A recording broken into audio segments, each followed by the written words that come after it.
Sanibonani la kuwena Shophakama, ngibingelele sifundo. Namhlanje SABC1 Magamanxa ihora lesihlanu kuzobe kudlala ishow kaKhuzani Mpungose. Njengoba umazi-ke mbukeli wethu uKhuzani Mpungose, iciko lalapha kumaskandi.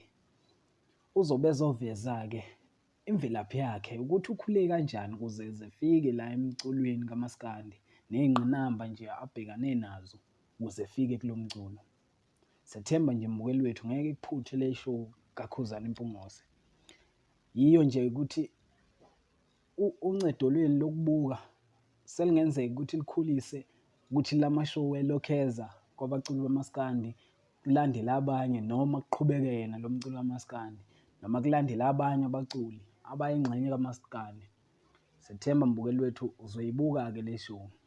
Nakhu-ke okunye mbukeli wethu, uKhuzani Mfoka Mpungose sengathi uyagadwa manje mayehamba emcimbini, sekunama-bodyguard amgadayo. Awushiye uvo lwakho ngalolu daba ukuthi ngabe ubona kanjani ukuthi egada uMfoka Mpungose? Kusho ukuthi seyisigwili? Cela nje ushiye umbono wakho ngaphansi kwi-comment section. Ungakhohlwa ukulayikha nokukhomenta nokusubscribe. Ngiyabonga.